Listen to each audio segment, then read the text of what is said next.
Thank you, Professor. I just saw the rector of the university just now. I wanted to tell you how pleased and honored I am to brief you today on the Comprehensive Test Ban Treaty, its future, the status, and then where we stand exactly. But I'm more pleased to brief you because you are the future generation that will probably implement the treaty, and then making sure that we work for our grandchildren, making sure that we have a world safe, a world secure, a world free of nuclear weapons, because some of us might not see that in our lifetime, but I'm sure some of you will take that into the future and making sure that your own kids live in the world that you would prepare for them.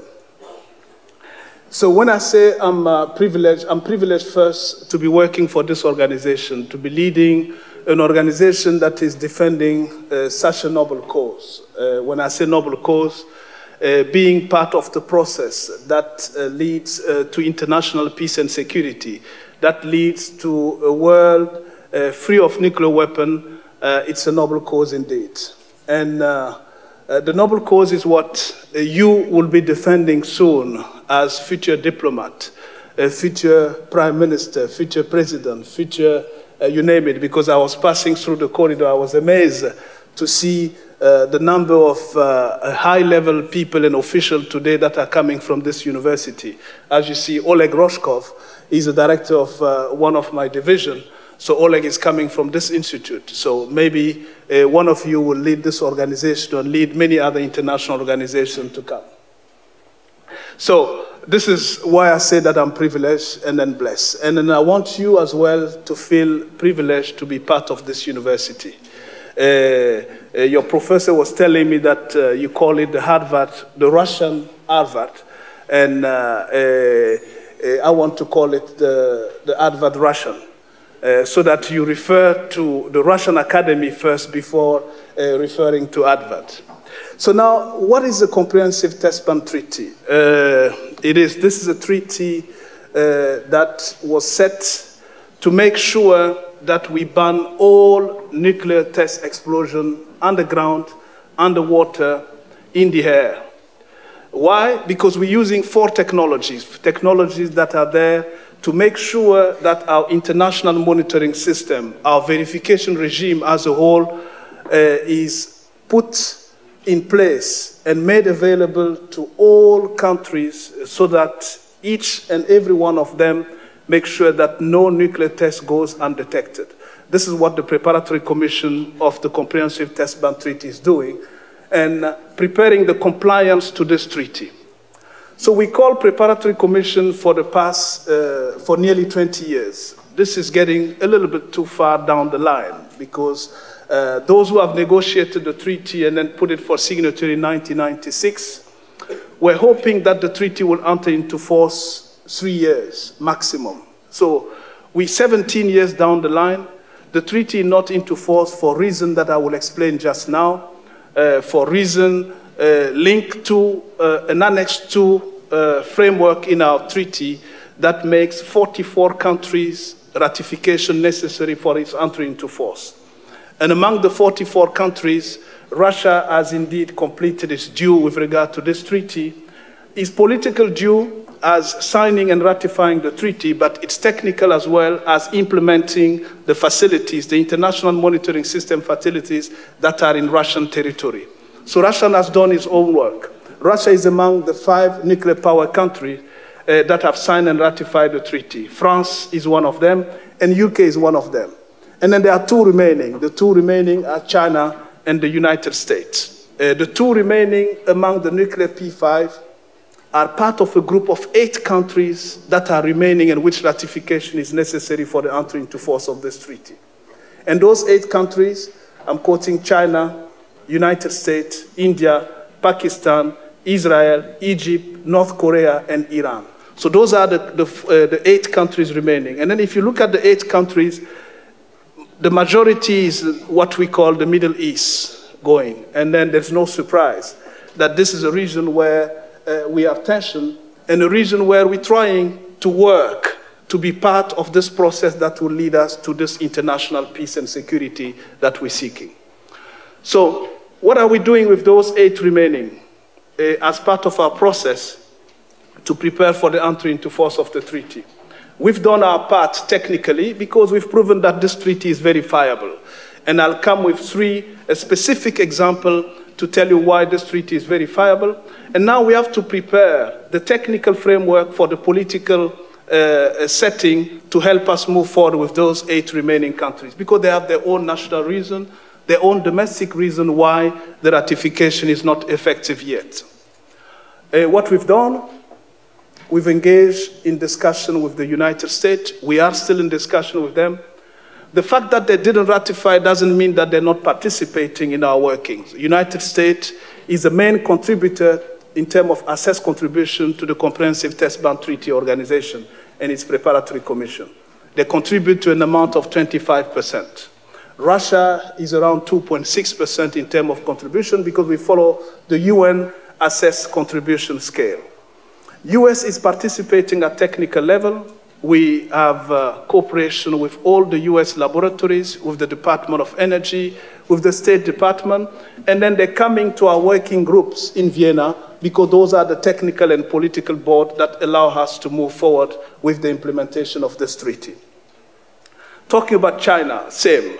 China is participating. China has signed the treaty, but you'll find in the context that often people say, if US doesn't ratify, China will not ratify. Or if China will ratify exactly 1 minute before the US deposits its instrument. That's the type of game that we hear from those who speculate on the implementation of this treaty.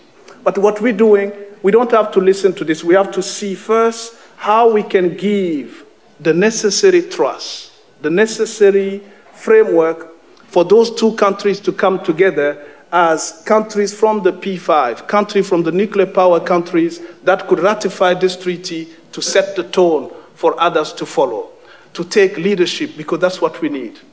We need leadership for the entry into force of this treaty. We need leadership for the remaining ratification. We need leadership to care for those who are suffering today for our problem. Main problem, which is the fact that we live in a world where any time, if we're not careful, things can go sour, if I can use. You've seen what happened in Syria. But fortunately, Russia have been part of the process that led to a diplomatic resolution of the problem in Syria. And then we're proud of the achievement that the international community has done.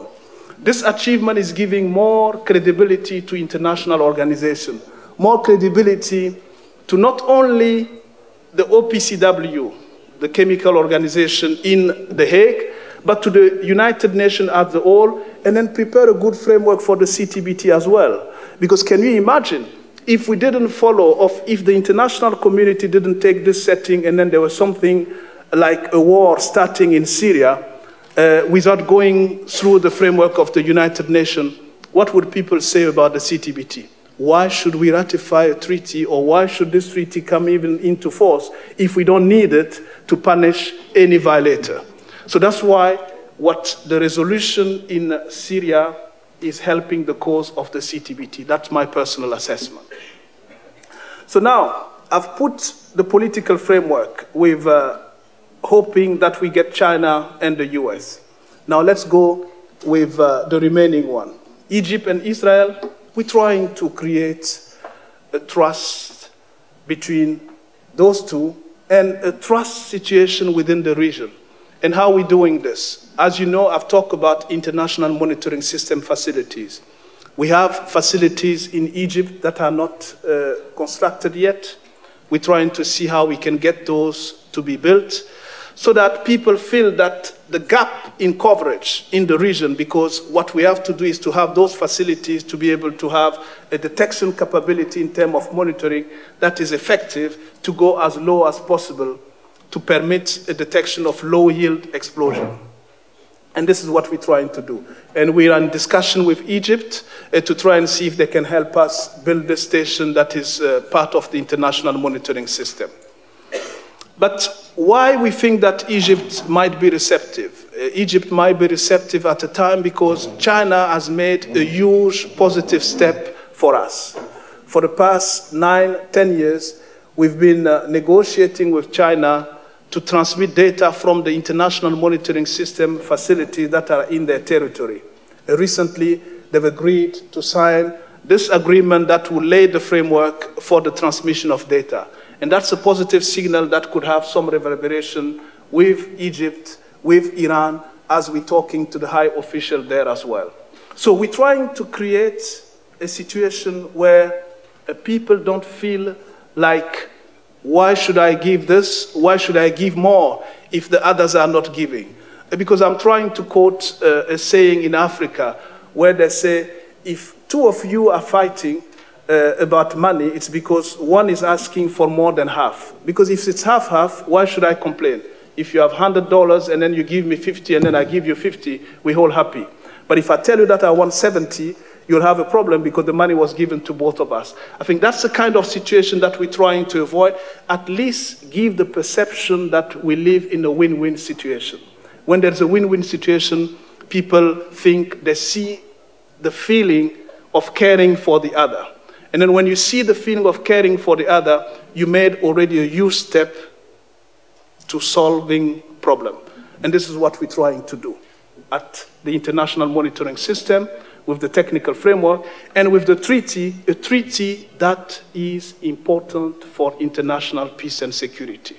The CTBT is part of the non-proliferation framework and ultimately the disarmament with many other treaties. But the CTBT is the last important one that was put to signature and discussed in 1996. And that's why, with this Annex 2 framework, not only that is entering into force is difficult, it's giving us the biggest challenge of our lifetime, making sure that those 8 remaining countries put behind their differences, put behind their concerns, become tolerant and see the interests of the international community.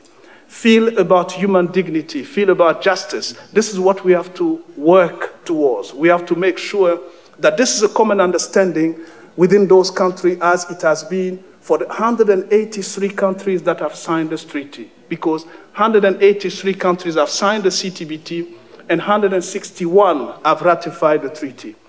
This is more than 90% of the world that is saying no to nuclear testing. 90%. So if 90% of the world is saying no, why should we be held by 8 countries which ratification is necessary for the entry into force?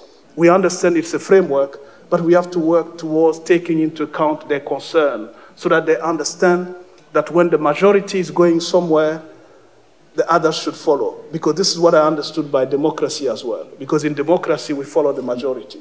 When the majority vote for a president, I think whether you like it or not, you will follow because it will be the president of your country. So let's take the CTBT as something that the majority has chosen and then ask the 8 remaining to follow, because this is what the world is asking. The world is saying no to nuclear testing, and we're trying to say never, and then we're trying to push them to say never.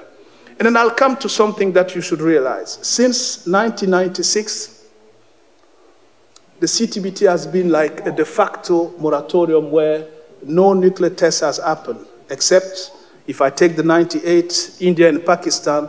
And then since this decade, since 2000, we only have DPRK, the Democratic Republic of Korea that has tested 3 times. So it means already, when I quoted those countries, I didn't talk about any of the P5, the nuclear power country. None of them has conducted a nuclear test. This is already a positive sign. It's a sign that those 5 countries have understood the importance of this treaty. A sign that they support the treaty because all 5 of them have signed the treaty. We're just waiting for the ratification of the 2. And those 2, their ratification is essential to help us move forward. And that's why we're asking leadership from them. Their leadership is key. Their leadership is important. And we're trying to work with them to assist them locally, domestically, to create the trust necessary for their constituency to ratify the treaty, because it's only then that will move slowly for its entry into force, and ultimately for the international peace and security that we want for you and for your children and for the future generation. So now I've talked about the political framework. We've talked about Egypt, Israel. We talked about Iran. You've seen, you are in international relations. You followed what's happening, the geopolitical situation recently with the flexibility message that we're seeing from Iran. It is our hope that this will help our treaty as well. It is our hope that this flexibility that we're hearing from that part of the world will help create the necessary trust for us to move closer and closer to the entry into force of this treaty, closer and closer to the ratification of the 8 remaining countries. So, North Korea has been an isolated case. An isolated case because since 2000, they're the only one that have tested conducted nuclear tests. Nuclear tests in 2006, nuclear tests in 2009, and the last one in 2013. I'll try and go a little bit more or less political, a little bit more scientific in the 3 tests. In 2006, as you know, our organization is there to give you, the future national authority, the future policy makers. We have to give you all the information through your national data center that gives you the proof that quoting 1 + 1, you can call it 2. Because we give you 1 and 1, and then it's up to you to tell your authority that this is 2, for them to follow the necessary framework in the Security Council to vote or decide on sanction as the treaty is not yet into force. This is exactly what we've done in 2006 by detecting a waveform, a seismic wave, because that's what we do, an event that happens somewhere in the world. We give the time, the location, the arrival time, and then the magnitude of the event. And then we see, by the way, do we have any sniff? Because that's what we look, the sniff of a radionuclide isotope that will give the nuclear nature of the event. And then we correlate the two by what we call an atmospheric transport modeling, and this is what our scientists are doing on site and making those information available to the national data center of the respective countries. But we're not only doing this, we're training experts from those national data centers for them to be able to reproduce what is done at the International Data Center in Vienna. And this is part of our capacity building effort. We have to do so because when you talk about nuclear test monitoring, this is not a matter that you will discuss in Burkina Faso, in Niger, or in Costa Rica, because those are small countries who have other priority than monitoring nuclear test explosion. But we have to train the experts to be part of this system as well, because they should understand why we're doing nuclear test monitoring. They should understand how it's done, so that they advise the national authorities for them to be able to sit at the table with the big one and then making the decision together. Because as you know, small countries as part of the Security Council as, not non-permanent members. Burkina Faso has been 4 years ago, Costa Rica together with Burkina, and then there are smaller countries, so they should understand when people are discussing those issues, because world peace and security is not a matter of a handful of countries, it's to all of us. I personally don't like the notion when they say, I'm doing this because I care for you. I want to care for myself. I want to be part of this process where I understand why I should care for myself. And this is why we need the buy-in of the developing world, for them to know that they should first care for themselves and be part of that process that leads to the international peace and security, because it's their issue as well. And this is what we're fighting for. So this is a setting that tells you, once again, how blessed I am to be there, because coming from a tiny little country like Burkina Faso, finding myself at heading an organization that's dealing with such an important cause. It's rewarding, it's inspiring, and that's what I would like to do in future. I want to go back in Burkina and try to tell my kids and grandkids how it is when you work to be part of the global issue, because it's important. I'm sure it's not always that you find people from small countries dealing with such big issues in the international framework, and that's why I'm blessed. And that's why I want to see you as well pouring your knowledge, pouring your international knowledge around the world as far as possible in Africa, in the Middle East, in Asia, in the Pacific, for people to know that you're coming with a knowledge here that is important to them. And this is how the world can be global. This is how we can work together. And this is how we can build this world of peace and security. And this is why the CTBT is important as well. The CTBT is important because we need people like yourself. I was just telling your rector just now that we would love at the CTBT to host some of you as interns to be part of our process. Because your experience, you always bring fresh ideas. When I see people talking about social media today, I mean, you're always typing on your little Blackberries or your little iPhone. It's something that I can't do as fast as you, but I'm always amazed to see how you do it. When my daughter talks about Twitter, I'm wondering what she's talking about. She's the one telling me, oh, Daddy, somebody is telling something about you in Twitter. So I say, what is this? And then she will explain to me. So we understand that social media is the way forward. Social media is how we can communicate today. And I want you to use the social media to promote the CTBT. I want you to tweet to the world and telling the world that you want the CTBT into force because this is your future and this is the future of your kids. So this is how you can help us at your level. You help us at your level before you join the organization one day and then play your part in that process towards international peace and security. So I'm pledging to you, I'm asking you to use your social media, to use your tweeting, your Facebook, your, I don't know the different name, and then talk about this organization that you've heard today, talk about its framework, talk about its entry into force because it is important to us. The more we talk about it, the more we put pressure on the 8 remaining countries for their ratification. And this is what we have to do. So now, I've talked about the political, a little bit of the technical.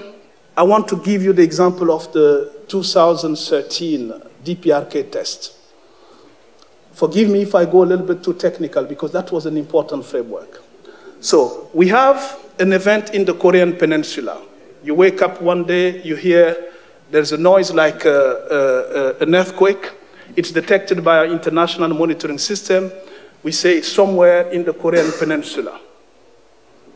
And then what people are waiting, they can tell you it's an explosion or it's an earthquake. What we have to do is to make sure that you don't combine an earthquake and an explosion. If we make this difference, we're fine. We know it's not an earthquake, it's a man-made event. Now, we need the other component, the radionuclide sniff, what we call our smoking gun, to give the nuclear nature to the event. For the 2013 one, and this is why I want to talk about it, after 3 weeks, normally we tell people if our station didn't detect anything, we say, okay, we didn't have any smoking gun that gives the nuclear nature of an event. What happened? 50 days later in Japan, one of our stations detected a sniff of radionuclide.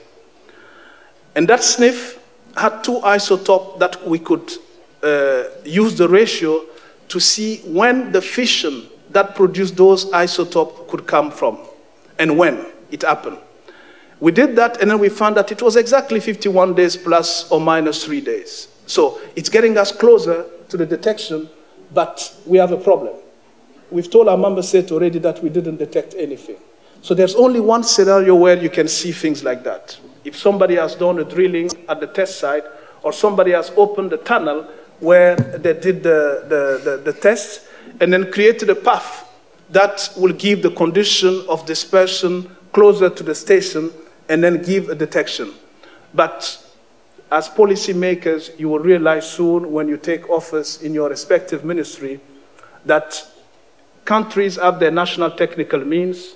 The international monitoring system is making data available to them for them to make their own decision. But the International Data Center doesn't have satellite means because we don't use satellite. We're using sensors. Over 300 sensors that are dispersed around the globe and underwater and in the air to be able to suck the air, to test the ocean, and to test the ground to see if we can correlate any event by correlation and then helping you to make a decision on the nuclear nature of an event. This is what we do, and this is what we made available to our member states recently in 2013.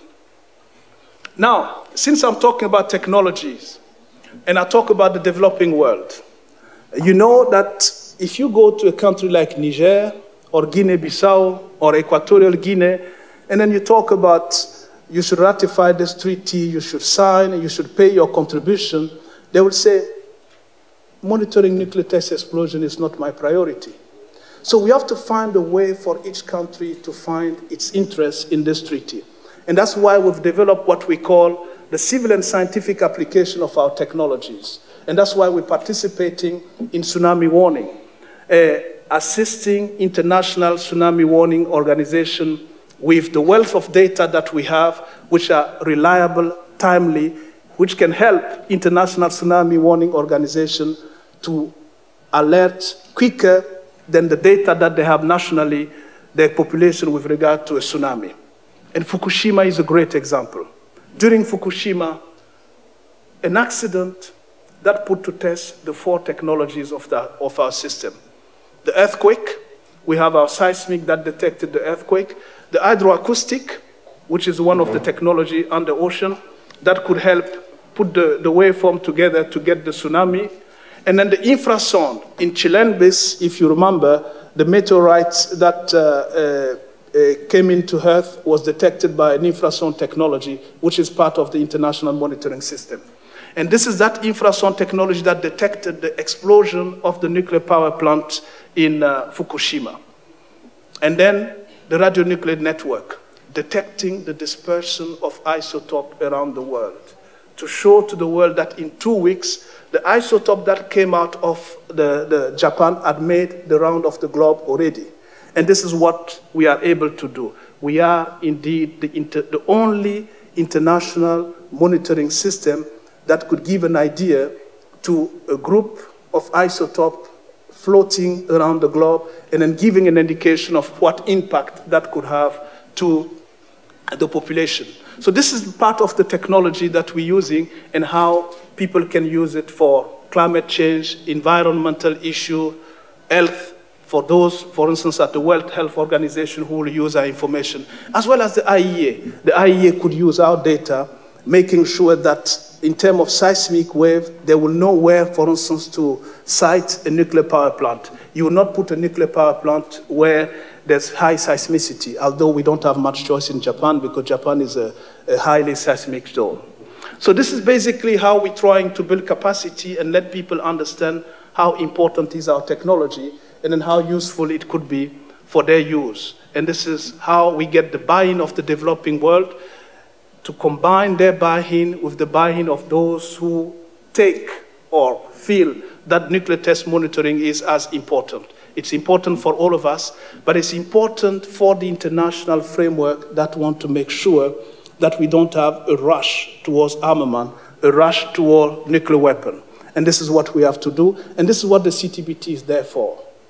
I think with this, let me conclude by saying that the Comprehensive Nuclear Test Ban Treaty Organization, its preparatory commission, is working day in and out with experts from all parts of the world. We have scientists, diplomats in the Secretariat in Vienna who are making sure the political and technical framework of this organization is there for the countries for its entry into force. We're just waiting for the 8 remaining countries, and to that effect, I've initiated a group of eminent persons that will help the organization get the political contact at high level and the dialogue necessary to convince the 8 remaining countries for their signature and ratification. But let me tell you one thing. My initial idea was to get young people like you, a group, internationally group of young people, to travel around the world and then tell the world that they care for their future and then they want the world to get this treaty into force as the process to participate to international peace and security. I thank you.